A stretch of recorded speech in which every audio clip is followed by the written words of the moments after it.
ассалому алайкум бинандагони гиромӣ. нашри навбатии барномаи иттилооти ахборо аз телевизиони тоҷикистон мустақиман манзури шумо менамоем. дар студия Наргиз Шарифзода. бо фарӯ расидани фасли баҳор табиат зинда шуда, дашту даман сабзпӯшу гулпӯш мешавад. таи солҳои охир фарӯ расидани давраи гармӣ дар ҷумҳурии Тоҷикистон аз нимаи дуюми моҳи феврал аллакай эҳсос мегардад. имрӯз дар аксар шаҳру ноҳияҳои мамлакат гулҳои баҳорӣ рӯйиданд ки ин мужда аз фарӯ расидани фасли баҳор ва наврӯзи оламафрӯз аст. гузориши хабарнигорони мо.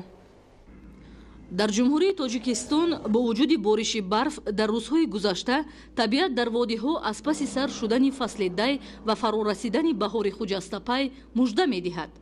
шукуфтани гулҳои баҳорӣ аз қабили қоқӯ ва сияҳгӯшу дигар гулҳои зебои рангоранг мардуми ин сарзамини биҳиштосо Тоҷикистони гулбадоманро хушҳолу болидаруҳ месозад. талу теппаҳо дар аксар водиҳо хоса ҳудуди шаҳрҳои Ҳисору Турсунзода ва Ваҳдат, ноҳияҳои Шаҳри Нав, Файзобод ва Рӯдакӣ, инчунин баъзе ноҳияҳои вилояти Хатлон аллакай сабзпӯш шудааст. дар маҷмӯъ имрӯз табиати Тоҷикистон аз фарӯ расидани давраи гармиҳо дарак медиҳад. бо рафтани фасли дай ва омади фасли баҳор табиат зинда мешавад, қабои сабз ба бар мекунад, дарахтон гул мекунанд, хеле ки мо дида истодаем ва ин ҳама нишонаҳои омадани фасли баҳор аз зиндашавии табиат аст. аз қабои дигар ба бар намудани табиат мардум илҳом гирифтаву ба корҳои ободонӣ шуғл меварзанд ва қадимтарину густурдатарин ҷашни аҷдодӣ Наврӯзи оламафрӯзро ки бо талошу ибтикороти роҳбарияти олии мамлакат имрӯз дар сатҳи байналмилал ҷашн гирифта мешавад, истиқбол мегиранд. то фарӯ расидани Наврӯзи оламгир дар ҷумҳурии Тоҷикистон анъанаҳои неки мардумии зиёд вуҷуд дорад ки марбут ба баҳору Наврӯз аст. маъмултарин анъана дар кишварҳои ҳавзаи Наврӯз гулгардонӣ мебошад ки дар баъзе ноҳияҳои кишвар аллакай оғоз гардидааст. нахустин омадани фасли баҳорро ба мо наврӯзиву сияҳгӯш муждагонӣ медиҳанд ки писарбачаҳо ин гулҳоро чида дар даст ба хонадони ҳар як тоҷику тоҷикистонӣ мераванд ва аз омадани баҳор муждагонӣ медиҳанд ва онҳоро бо омадани баҳор табрик мекунанд, муборакбод мекунанд. ин маросими мардумӣ хоси кӯдакону наврасон аст ва онҳо ин амали хурсандибахшро бо камоли майл ва шавқи беандоза анҷом медиҳанд. баҳор дар тамоми қаламрави ҷумҳурӣ ва дар тамоми кишварҳои дунё ҳамчун фасли зиндашавии табиат, арӯси сол ва фасли ризқу рӯзӣ шинохта шудааст ва ин гуна қабул шудааст. дар ҳақиқат вақте ки мо менигарем дар фасли баҳор тамоми табиат зинда мешавад ва ин як ҳаловат мебахшад ва инсонро болидаруҳ мегардонад. шинонидани гулу бутаҳои ороишиву ҳамеша сабз, тозаву озода гардонидани маҳалли зист ки беҳтарин хислати инсонист, дар фасли баҳор миёни мардум авҷ гирифтаву сокинони мамлакати мо ин амалро бо завқ иҷро мекунанд. таърих, урфу одат, расму оин ва маданияту фарҳанги миллати тоҷик имрӯз дар миёни кишварҳои олам бо ҳама назокату нафосаташ муаррифӣ гардидааст ва ин ҳама чун мероси аҷдодӣ дар тӯли ҳазорсолаҳо мақому эътибори ҷаҳониро дар худ нигоҳ доштааст. солҳои истиқлолият анъанаҳои ба баҳору Наврӯз рабт доштаи ин миллати кӯҳанбунёду соҳибтамаддун пурра эҳё гардид ва ба таври густурда ба оламиён муаррифӣ карда шуд. соли ҷорӣ дар ноҳияи ҷайҳун дар 8350 гектар кишти пахта гузаронида мешавад.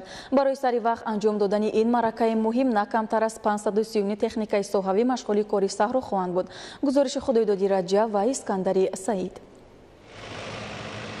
мавсими кишту кӯрҳан фаро расид, чун кӯҳан анъанаҳои дерин деҳқонон дар ин шабу рӯз ба хотири сари вақт уфтодани дона зери хок олоти меҳнатро омодаи ин маърака месозанд. барзгарони ҷайҳунӣ тасмими онро доранд ки ин мавсим дар баробари кишти асосии дигар зироатҳо дар майдони 8350 гектар кишти пунбаданоро ба роҳ монанд. айни замон беш аз 87% заминҳои корам шудгор шуда интизори дигар омилҳои агротехникӣ мебошанд. дурнамои кишти зироатҳои кишоварзӣ ба нақша гирифта шудааст ки мувофиқи он бояд дар майдони 600 гектар кишти пунбадона гузаронда шавад و حالا در میدان 564 گکتار کشت پیاز گذرانده شده است و آن نشونمایی خوب دارد. در این ناحیه بدین مناسبت عنوانی تکنیک در خط تیار سنجش و حالت آماده باشی آنها از طرف متخصصان صورت گرفت. آمادگی در ناحیه جیهون حاضر ما با کشت کار تیار در ناحیه همگی 539 تا تکنیک وجود دارد. از همیان 230 تا بین قطاری تخم پوشک 48 دانه وجود دارد که ما میتونیم در بین 15-20 روز کشت به انجام رسانیم. یک نکته مورد ذکر است که ناحیه جیهون در 3 سال بیشتر زیرات بخصوص 6 نمود آن پیشاهنگی داشته. در یک مورد صادرات به خارج هم چشمرس و موافق مطلب است. با اطلاع مسئولین کشت پنبه‌دانه در دایره 8350 گکتار پیش بینی شده، نسبت سال گذشته 1350 گکتار زیاد خواهد گشت. از این شمار در جماعت دهات قمسنگیر 530 خوجگی‌های دهقانی در 820 گکتار زمین کشت پنبه‌دانه می‌گذرانند. جماعت دهات قمسنگیر نیز تکنیک‌های خود را امروز برای معاینه آماده نموده است. ما امسال نقشه داریم که در میدان 820 گکتار کشت پخته گذرانده 10 تکنیک تخمی پوشک الکی آماده می باشد. ما در مهلت معین گردیده کشت پخته را به انجام می‌رسانیم. وابسته به طلبات در 3 سال اخیر در ناحیه از حساب زمین‌های پرتو و نورسایی آب پولیزی 4500 گکتار این گونه میدان‌ها به گردش کشاورزی وارد شد که اساسش به جمعیت دارای مسئولیتش محدود وادی زرین نسبت داده می‌شود. در این جمعیت تمام تکنیک‌هایی که به خط تیار گذاشته شده است از نمونه معاصرش بوده. اصول کشت و کار در دایره آبیاری قطرگی به راه مانده می‌شود. برای در مهلت اپتیمالی انجام دادن معرکه کشت بیش از 49 تخم پوشک از سنجش متخصصان گذاشتند که با این مقدار در حالت مساعد آمدن باد و هوا میتوان معرکه کشت پنبه‌دانه را در 15-20 روز خاتمه بخشید. بعد پر از نظر گذراندن این تکنیک و ماشینالات صحوی کارشناسان از یک قطار کمبودی‌های جزئی که آشکار گشتند مکانیزاتوران را وظیفه دار کردند که پای اصلاح شده صفت کشت را تامین سازند. خداداد رجب، اسکندر سعید برای برنامه اخبار از ناحیه جیهون.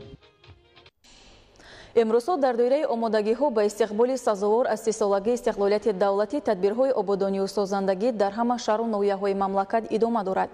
اما در بعضی از مکان‌های استراحتی شهر و ناحیه‌های ولایت سوخت در این سمت توجه کمتر است و وضع اکولوژی آنها نه آنقدر خوب. گزارش خبرنگاران ما. در عرفیت تربریدن را با سربریدن برابر می‌دانند، چرا که نهال نیز یکی از نشانه‌های نیک انسانی است و پرورش و به پایان رساندنش در ردیف تربیت فرزند و بنیاد خانه توجه و رنج و مسئولیت زیاد را طلب می‌کند و چون به پایان رسد و مردم منفعت می‌آورد. از آنکه در مرکز ولایت سوخت به خاطر از درختان آزاد کردن خط برق کارمندان شبکه‌های برقی شهر خویان از شهرهای سرسبز و خرم را که شاید طول 50-60 سال به پایان رسیده و یک گوشه دیار را تراوت بخشیده و هوای شهر را تازه می‌سازند، در روز روشن بدون اندیشه سرکوب و سربار می‌کنند و البته دیدن چنین حالتی حزن‌انگیز کس را غمگین و آشفته و ناراحت می‌سازد و دل کس به درختان بیگناه و بی‌زبان و سرسبز در آستانه بهار می‌سوزد. متاسفانه با کمک این درختان سرسبز و سربریده و بی‌زبان خادمان حفظ محیط زیست شهر خویان وقت نمی‌یابند و یا امکان پیدا نمی‌کنند یا هر دو. مدیر قصر فرهنگ رقم سوم جماعت دمای ناحیه جبار رسول مراد جوریف را از وضع طاقت فرسا و غیر سانیتاری و غیر اکولوژی حدود این مأخذ هنر پرسان شدیم. نامبرده از باب دیگر عرض دیل کرد. جماعت ما هیچ نمی‌ته. دیگه کار پانا جماعت می‌کنیم. من یک سال با بار نکنیم، نه 10 بار 15 بار خانه میبان میرم کانسیت را و این چسب میرم هر سال قریب 10 بار 15 بار. این صوبه جماعت نقشه چه؟ نقشه جماعت نقشه فرهنگ هم نه هرشون من خوب چلاگیر میگیریم میدونم پان کانسیت طور جماعت خودم میکنیم.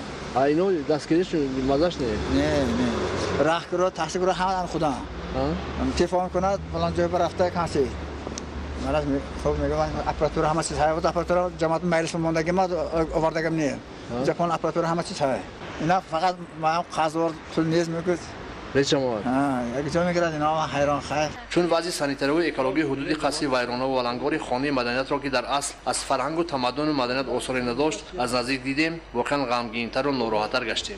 1970 سال ساختگی همون سال همون وقت اون نگیده 50 سال شده من بایم من 50 دارم نمازی واردی قصی بانون فرهنگ و مدنیت جماعت گشتیم و راستی از دیده ها نیز پشیمان گشتیم زیرا پای در پای با چشم مردم خاکپاشی ها و ساختکاری های زیاد را احساس کردیم چون دیدیم که دوزنده یک گوشه قصی فرهنگ را به اجاره گرفته و در حالت ناگوار قرار داده است گذشته از این همین سیخ دوزندگی را در آمار خویش مسئولین جماعت سیخ قالین بافی و اطلس و ادرس بافی نامنویس کرده به قول با یک تیر چند نشان گرفتند واقعا مشاهده های من بعد ثابت نمود که وضع سانیتاری و اکولوژی حدود بینای ماموری جماعت نیز دلخوش کننده نیست و همین لحظه نیز نظارتی با اصطلاح شبانه روزی ساختارهای حفظ محیط زیست ناحیه را احساس کردیم متاسفانه پیدا کردن رئیس جماعت نیز برایمان آسان نبود رئیس مجلس برفته مجلس به هم مامورشون کی مامورش اون مراجعه همین جنده بود خودت می‌بینید رئیس جو رئیس ناصر رئیس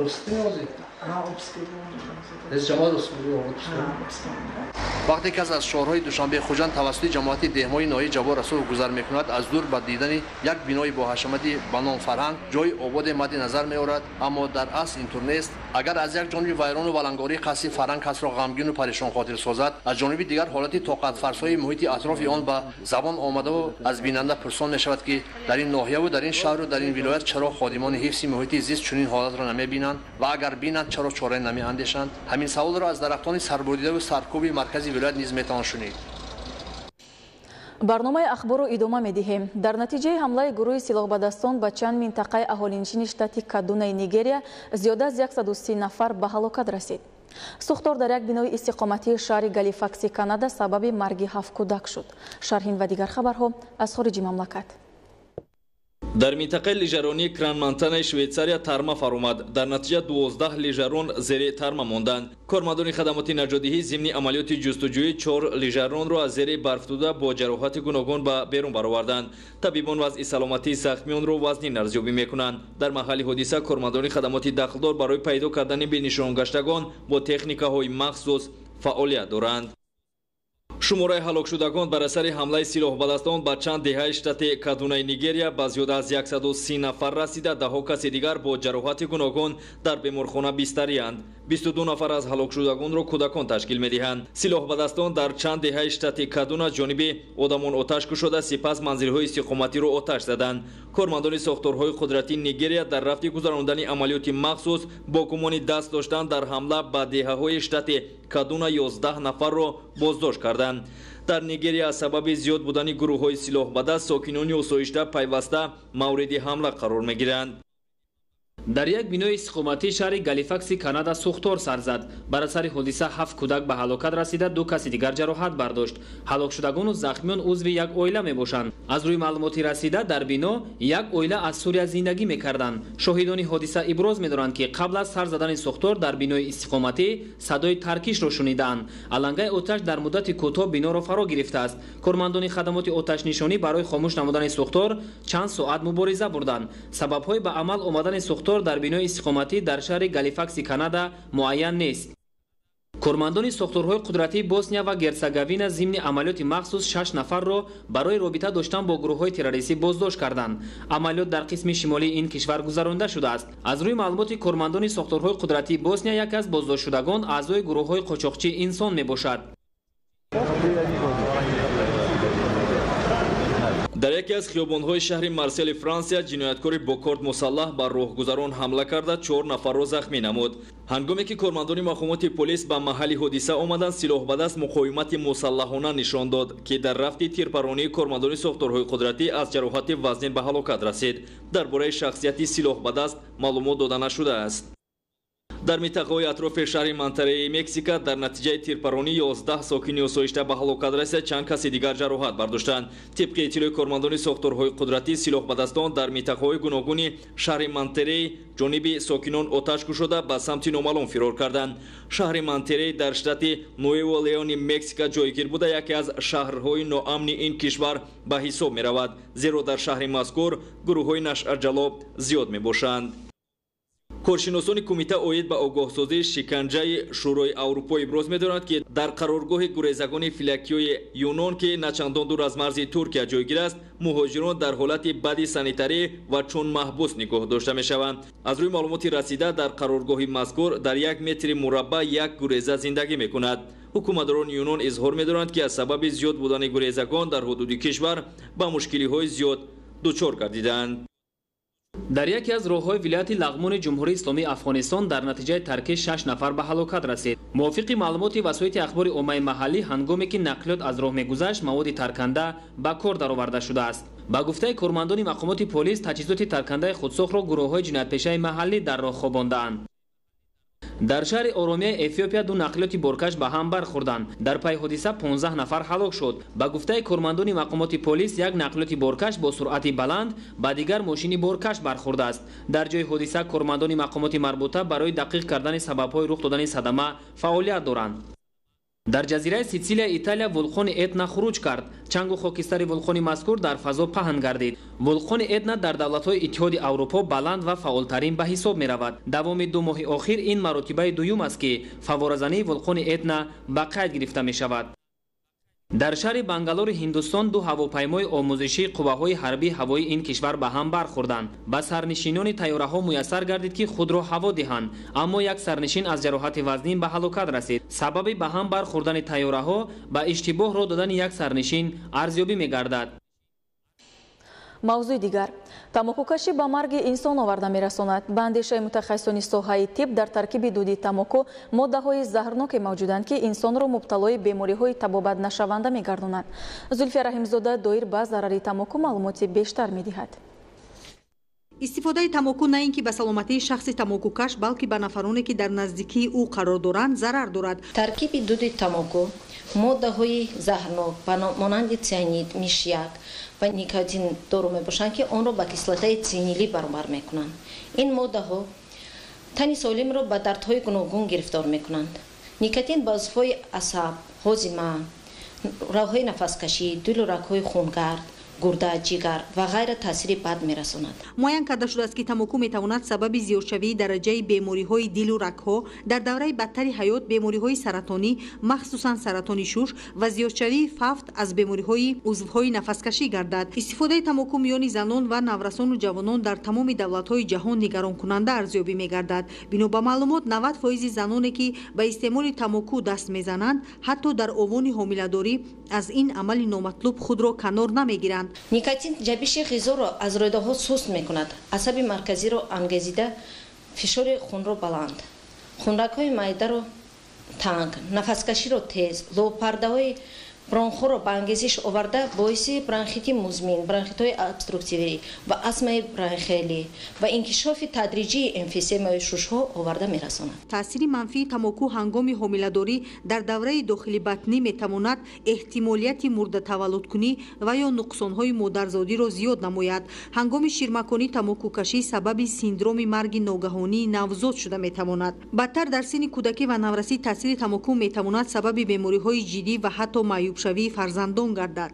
акнун андеша намояд ки истифодаи тамоку дар байни занон чӣ қадар оқибатҳои ногувор ва хатари носолимии насли ояндаро ба миён меорад.